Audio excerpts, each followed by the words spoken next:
Tag team back again. Here we go, the podcast. We are back and we are shooting this, recording this podcast live from Aspen, Colorado. And my special guest, for those of you that may not be watching but only listening, my special guest is my personal Khaleesi, Lashawn Thompson, the one and only, the hotness, on the podcast with me. Oh my God. And we are here to talk square biz. Yep. So, Lashawn, why don't you just say hello to everybody out there real quick? Hey, everybody. All right. I'm so glad Pastor's having me on his show today. That's right. I'm excited. That's I'm not right. sure what we're talking about just yet. Hair is braided up. You know what I'm saying? Imagine if my hair was this long. Listen. If your hair was that long, you'd be saved. Look at this thing. You would be saved. I'm saved anyway, but look at this. Well, you're trying to be saved. All right. Anyway, today what we're gonna talk about, Lashawn, is we just came from shooting some stuff in front of the mountains. A lot of fun. One of the questions that crazy Morgan asked us was, how important is this to do? How important is it to get away, to go, and how much do we suggest? And I think that it kind of makes me think of something that I wanted to talk about in my next podcast, and I think it's good for you to be here with me to talk about it, and that is balance. Mm-hmm. I think that one of the hardest things to do is to be balanced. It's a very difficult thing, even if you're just thinking about working out. If you're trying to work out, and there are different workouts that we do, but when they try to make you put a balance element in it, it makes it even harder. So if you're trying to do legs, but you try to hold one leg up and then bend your leg, not only is all your weight on that one leg, but you're balancing yourself. Or if they've got you lifting weights or whatever, the balance is the more difficult thing to do. Yeah. And quite honestly, balance is so challenging that most people, we're kind of looking at it from just the working out aspect, but balance is so hard that people have a tendency to kind of go one way or the other. Right. They're either all the way just work, or they're just play. But right. to kind of be all right, well, we're going to be about work. We're also going to be about play. Like, for example, here we are. We're in Aspen. First time. Aspen. Okay. I don't think anybody's gonna get that. Aspen, Colorado. Anybody that saw Dumb and Dumber? Aspen. Anyway, we're in Aspen. Okay. We came here for my birthday. Really to play. That's why we came. Yep. Right. Did a little work today. And here we are. Yep. Climbed a mountain. Adding some work. Climbed a mountain. Yep. And we're adding some work to the play. Right. I just think that one of the things that happens with us is that we have a tendency, and I kind of got this umbrella because I wanted to kind of do it as an analogy. People can't see it, but it's like I have an umbrella, and it's like it's in front of me, and what happens is if we have a tendency to, can you see it? You can see it all right? Yeah. That when the world is, or a situation is tilted in one direction, our response is to get on the whole other end to try to right it instead of trying to find the center and trying to find the balance. Right. So, for example, when it comes to church, there was because the world is so carnal, church people have a tendency to go to this whole other super holy, you can't even see me naked kind of perspective. Especially when something's going wrong. Exactly. It's real extreme. Instead of trying to find that balance. Yeah. And I think the same is true when it comes to just, okay, am I going to be being that woman? For example, being a woman and being someone that is smart and beautiful, all those things, or to have the proper balance of work and play or ministry, all of it.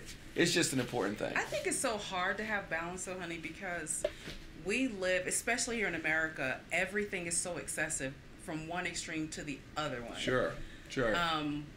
When you think about the enormous amounts of food that we get when we're at a restaurant. Sure, sure. There's no, you go to Europe or someplace like that, the sandwiches are like this big. Sure. You found a balance because you're going to have this little sandwich. Your stomach is only but so big. Right. And so you got this little sandwich, you got a little bit of salad, and everything just kind of, you have enough to not be hungry. Right. Whereas here we have a plate that's enough for 3 or 4 people. Sure. It's excessive. Whether it's working out, people do it so excessively. They stop eating and they start working out. Right. Which is never going to get us to our goals. I mean, I'm probably not want to talk right now. No. You know what I mean? I think it's talk. very difficult to maintain balance. Whether you're a church person or not, it doesn't matter. I just think that our country, I'll just talk about Americans, we're very, very excessive with whatever we do. Sure. It's not just good enough to have some money. We want all the money. Right. It's not just good enough to have, a really beautiful home. We want a home that has every single piece of furniture in it has to cost an excessive amount of money so we can say that we have all this stuff. Everything's very excessive, so it's hard to maintain your balance. We were just talking just yesterday about how hard it is just to maintain balance and because you lose sight Sure. of the fact that you're not balanced. It's not even on purpose that you do this. It's like you think that you're doing fine, and then you find yourself stressed because you have no balance. Right. Like you haven't taken a break or a vacation. Sure. Which I'm so glad that we do on purpose. Yeah. Quite often. I mean, I think the other thing too is that it's just, in a way, it just ends up kind of being easier. Mm-hmm. So even when people think about kind of like their personality, like sometimes people are like, okay, well, I'm just a very open person. And it's just, or a person is someone, well, I'm an introvert. Yeah. And that's just kind of my personality. Yeah. Versus trying to strike the balance of, hey, when it's time to be friendly, I'm going to be friendly. Mm-hmm. And when it's time to be focused, I'm going to be focused. Yeah. Or the same can be said when it comes to people and their work ethic. Some people are just like, well, I just work. And they kind of settle in on, I'm a workaholic. And they'll say that, I'm a workaholic. Yeah. And it's almost an excuse for them to not try to be balanced. Right. It's just too difficult. I think the same could be said for, even the challenge of being considered thoughtful or intelligent. Just because you're considered thoughtful or intelligent, or I'm considered thoughtful or intelligent, doesn't mean that we totally don't think about having fun or our appearance. Or, I was reading this really interesting article that was kind of talking about how there's still almost like a surprise, it's like the Miss Universe pageant kind of a thing. They're asking these contestants questions that are just serious, no joke. They're not asking them what's your favorite thing to do. They're asking them serious questions. How do you feel Donald Trump? One of the questions that was asked was, how do you feel Donald Trump handled the Charlottesville thing? Mm-hmm. And the contestants had to answer in less than 2 minutes and give a statement. Question. It's a tough question. For anybody. And they're not prepared. Yeah. And they've got to give a thought out answer. Yeah. And then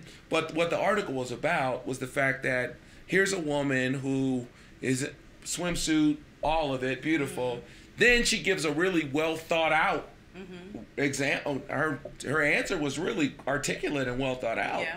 And there's almost like an article written about it because there's almost like a surprise if you're attractive and smart and still smart. Yeah. And I think the same could be said for being African American.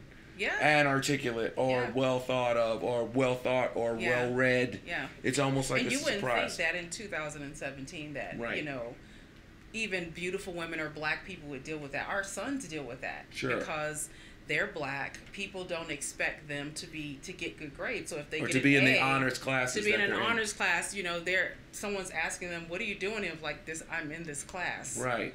Just because he's tall and athletic and black, is he not smart too? Right. Because everything is so extreme. And then, I mean, I think we're talking more about stereotypes than anything right now. But yeah, I hear what you're saying about the balance of being beautiful and smart, black and smart, and articulate and all of those things. And I think that even us, we have to continuously fight hard to keep balance in our lives and in our relationships so that we can show the people following us. We have so many people that are looking to us to be an example.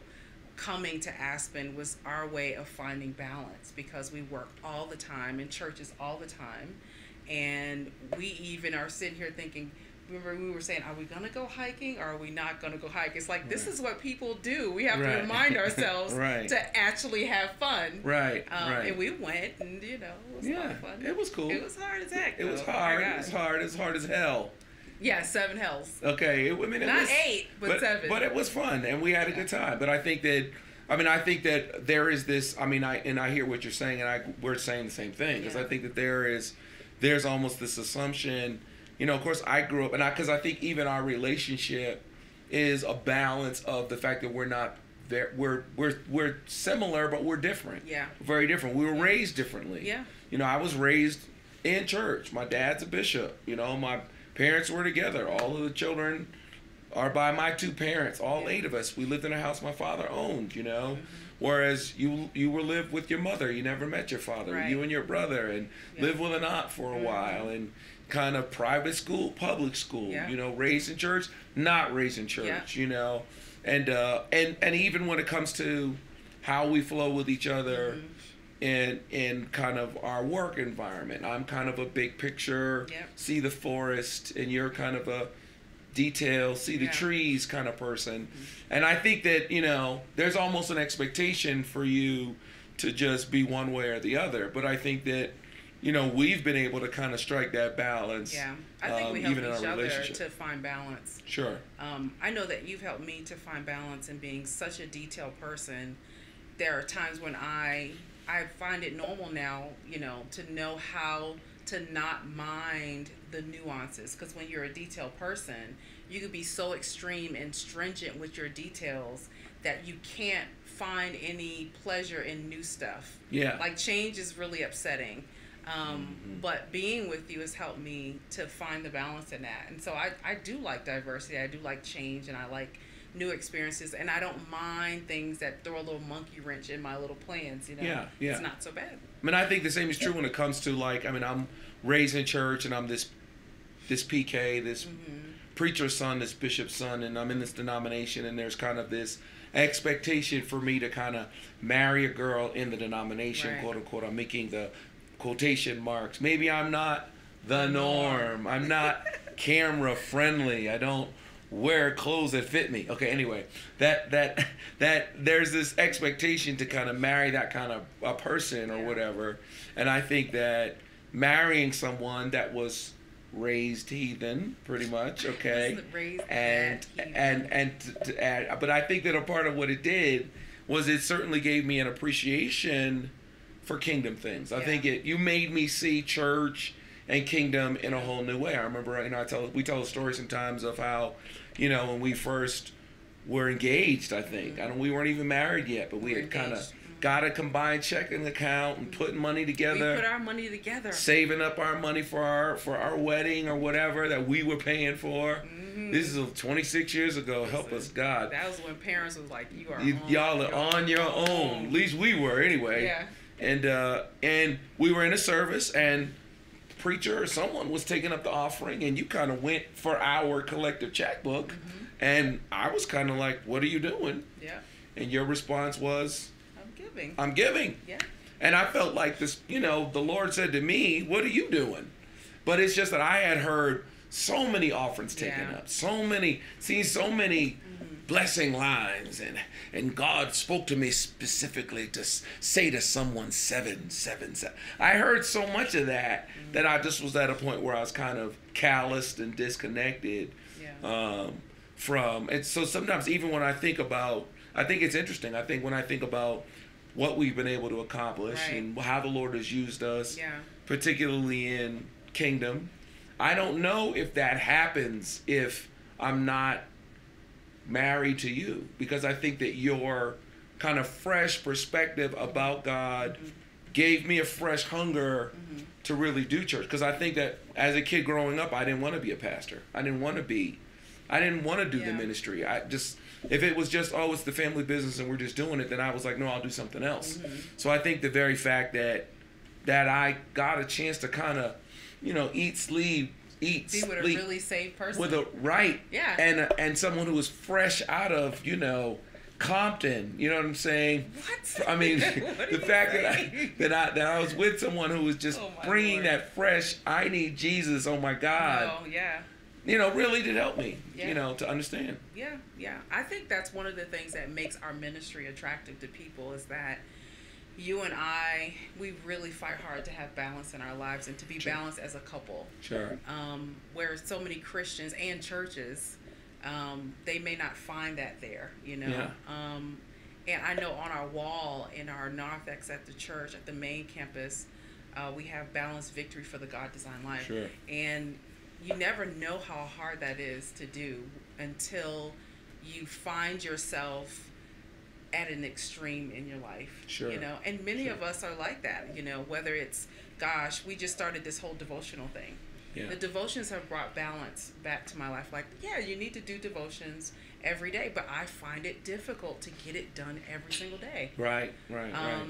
But it's because my day can be so extreme where I'm trying to fit it in a certain time, but all I need to do is just be balanced about it and just sit and do it when I find the time, as long as I get it done that day. Yeah.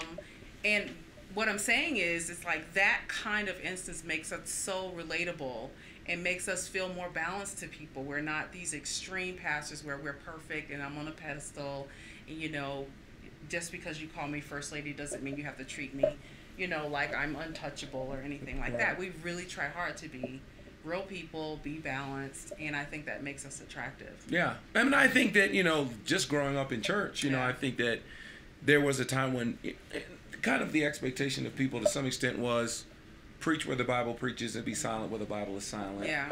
And, and I think that people feel like they're getting, and they were getting a lot from the world. Yeah. And so they were kind of coming to church, really looking for the traditional church perspective. And I think that a part of what we've been able to do is it's us, but it's not just us. I think it's kind of where the body is gone, where the kingdom is gone. The people that we're ministering to are saying, okay, but how is kingdom relevant to me? Yeah. And I think that we have had to find a way to be relatable and relevant and try to respect tradition, but still at the same, it's just that walking out that balance that we're always trying to walk out. Yeah. And I think even when it comes to, there are just so many ways that balance has to be kept. Right. Like even right now, our role as parents.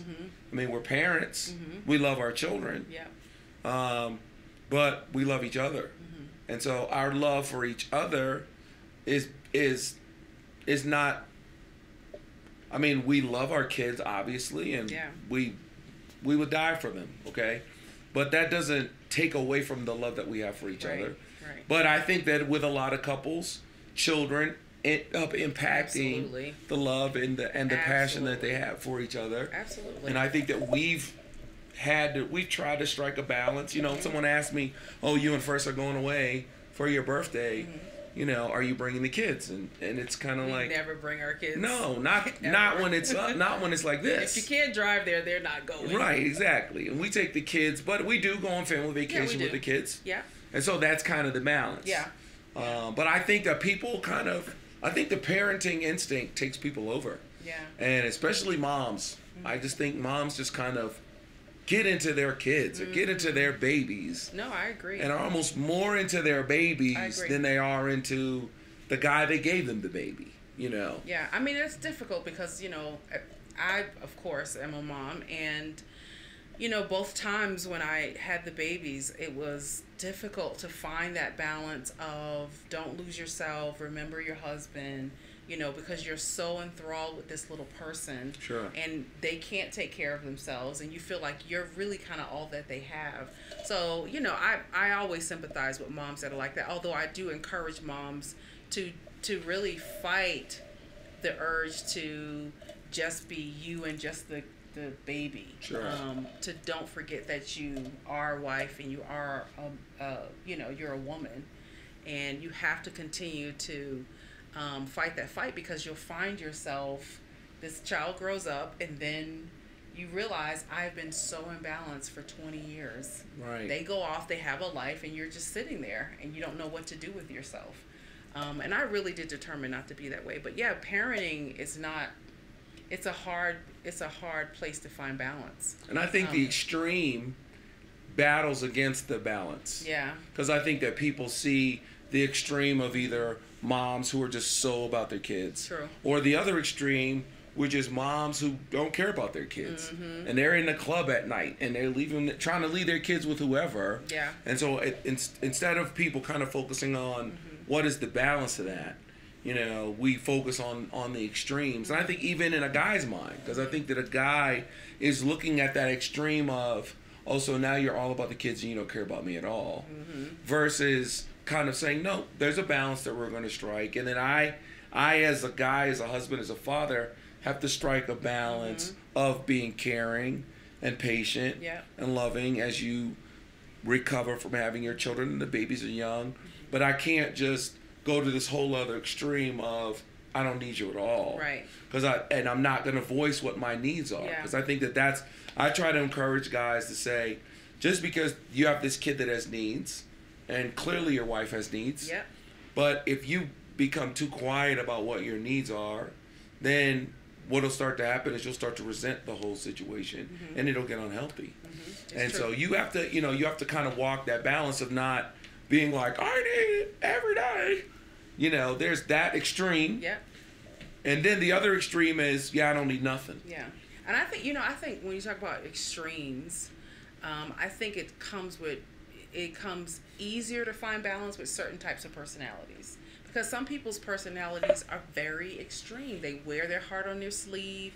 They're super passionate. We have a son that's like that. Sure. You know, one of our kids, he's super passionate. I mean, we say he'll be the first person jumping, praising God, and then don't make him mad. Don't piss him off, because you don't know what this dude's going to say out of his mouth. He's just kind of an extreme personality. And so we fight to really encourage him, to find some balance, and we let him know what's in balance and what's, more balanced. I think that's because that son that we're talking about is the one who's the most like me. He's the most like you. He's the most like me because I think that You're extreme. I'm extreme. Like today with the mountain. Yeah, I'm extreme. He wanted to go up the mountain, but first he wanted to bike to the mountain, which was like 2-3 miles, and then he wanted to climb up the mountain, which was another 2.5. And the path that we took was not even the path. And I said, honey, you're doing too much. The path that I wanted to take was not even the path we took, because that path was closed. Thank you, Jesus. Because the lady said that would have been like climbing up the rough side. We've never climbed a mountain, first of all. Right. 26 years of marriage. Right. Why didn't we do this before? Climb a mountain? You're outdoorsy. I am. I like being outside. Yeah. Well, I'm a little out of shape. No, a little imbalance going on here. You did good, Khaleesi. You did good. No. You did all right. I was really strong. I mean, I think that once again, we're talking about balance, because I think that one of the other things about our kids is that we have 2 kids that are kind of extreme, and then we have 2 kids that are really balanced. Yeah. But sometimes the 2 that are balanced don't have the focus that the extreme kids have. Right. So. It's so true. And so sometimes there is a certain amount of energy. So there's a certain amount of drive that comes from that being extreme. Yeah. And then the ones who are just, kind of takes everything in stride are the ones that are not necessarily as sure about what they want to do. That's true. And so it's just, once again, we need one another, and we balance each other out. Yeah. And I think that, just the subject of balance is something that's really needed.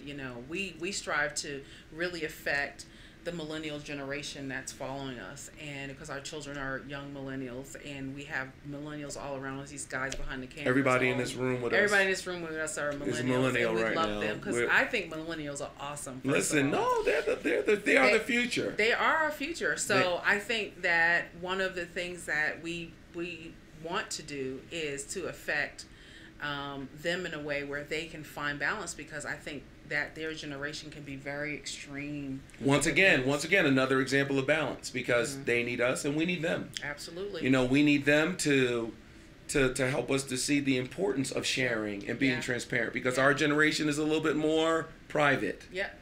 And then they need us, for all kinds of stuff. Just where do we begin? Where do we end? Oh my Lord, just so much. I mean, because every millennial that's in here with us right now. Yeah, I've had to talk to every one of these guys about don't balance. Have nobody. You know what I'm saying? Just working. So anyway, my point is that Stop meddling, Pastor. We got to find that balance, Yeah. you know, and so balance is the key to life. Yeah. It's not easy to do, but it's something that's so necessary for longevity. Sure. In work, in life, and play. You gotta have a balance in your life. And even church and life. Mm-hmm. Because I think I grew up, and we're an excellent picture of it. I grew up where it was Jesus, Jesus, Jesus, Jesus in the morning, Jesus in the noonday, Jesus when the sun goes down. Let me see Jesus only. Yeah. Long as I got King Jesus, I don't need nobody else. Right. And this Jesus I had heard about, but there was no Jesus anywhere no to be found. No Jesus. That is really true. No Jesus No anywhere. kind of Jesus. But when I found him, my God. Right. Yeah. When you found him. When he found me. When he found you, oof. you fell in love with him. Yeah, I did. And when you found him, you know, but I that was an awesome thing. Yeah. But I think that that once again, the balance of that different background has been powerful and has been a blessing to us. Yeah. And it's a great thing. So let me just ask you a question. I know that we're gonna end up in a minute. We got to wrap it up. And I don't want to turn it into an interview. So because it is something that the Lord spoke to you about balance, Victor. If you had to tell people 2 things to strive for in balancing their lives, what would you tell them? I mean, I think the first thing I would say is that, I don't know if I could tell them 2 things. I would basically talk about. Pick 2. I think I would talk about 5 things. Okay. And I think there are 5 areas that I talk about that you want to be balanced in. Okay. So if anybody's listening to this, they go, okay, all right, how can I be balanced? Yeah. What are the 5 things I will tell you to do to be balanced? There's 5 areas. The first area, number 1, is spiritually, obviously, and we're a church pastor. There is a spiritual balance, and how can I be balanced in that? Is I need to read the Bible. I need to pray. Spiritually, I need to be balanced. But then the next thing is physically, because what does it profit me to be all saved and loving the Lord and I can't walk, or that's true. And so I've got to be physically together. So I need to drink my water. I need to get my rest. I need to to exercise. I need to eat right. I don't want to cut you off for anything, but you'd be amazed at how many people never get checkups. Go to the doctor. Just something as normal as going to get a checkup. Going to the dentist. Like I asked these 3 guys behind the cameras, when was the last time you actually had a physical look at everybody look to the ground? Physical? 6? Yeah. 6 years. Last week? All right. 6 months. 6 months. There you go. Jeff. Things that make... I don't have a doctor. Okay, so the point is... My point is... Physically. It's so important to go to the dentist. Know if you're even healthy. That's right. If you don't go get a checkup. So physically. Number 3, relationships. Yeah. What does it profit you to gain the whole world and lose your wife or lose your children? Or how can I love God who I don't see and I hate you who I do see? So if I'm going to be balanced, I have to be balanced in my relationships. Then the 4th area is my finances, my money. I need to. What's my career? Am I saving? How am I spending? How am I selling? How am I investing? Where am I financially? Right. And then the 5th area, which is an area I think that we ignore the most, and that is kind of mentally. Mentally, absolutely. Where's my peace? Yes. How much rest do I get? How much fun do I have? Part of this whole thing for us is it's about having fun. It's about rest, about having a good time. You getting away because you work so hard. Me getting away because just of all the work that we do. And taking the time to just be like, okay, how are we in our minds? Yeah, and I would say, especially because it was funny that you said mentally at the end, because I was going to add that. Sure. If you didn't. Especially with what we do, we find so many people that have struggles mentally. Carrying past pains. Yeah. Which is huge. Dealing with unforgiveness and dealing with bitterness. Yeah. Trying to do what we do from an unhealthy place mentally. Yes. Which is not good. Very, very hurt and still trying to help other people. And, it's hard to do that. It's hard enough to help people when you're healthy, let alone helping people when you're hurting, because you have a tendency to kind of help people for your own healing, and that's not really what it's about. Right. You should be healing them for them, not healing them for you. Yeah. And so, just doing that assessment and kind of taking a look at that. Where am I mentally? Sometimes I think in the church, we just make everything spiritual. Absolutely. And we don't necessarily think about our soulish realm. Mm-hmm. We don't think about our mind. We don't think about our thought life. We don't think about pain that we're carrying or anger that we're holding on to. And it's even hard to have a good prayer life and even have good communication with God if you are struggling mentally, if you find yourself imbalance. Mm-hmm. And I just wanted to say that, even if you find yourself on the extreme of one of these things that Pastor's talking about, you really can find your way back to the middle, especially mentally, because one of the things that people neglect is just good therapy. Sure. Just find yourself a good counselor, a good therapist, so that you can get some equilibrium. And I think in your life. therapists and therapy and counseling is something that especially African Americans, Christians, but especially African Americans, kind of will shy away from. Exactly. But I think that there are people that we have recommended. I've seen a therapist myself. A couple of our children have seen some. And it's been so beneficial. And it's been very, very beneficial. And it's just the way it is. And once again, it's finding that balance of spiritual health, mental health, physical health, relationship health, financial health. You find that balance, you'll be in a good place. I think so. All right, this was great. It's good. Khaleesi, thank you so much for being with us. Welcome. I don't know where your My dragons moon and my are. stars. I'm so glad you were here with us today. And we had a good podcast. It's good. And talking about balance, life, relationships. Now back to our vacation. That's right. Balance. Peace out. Bye, guys.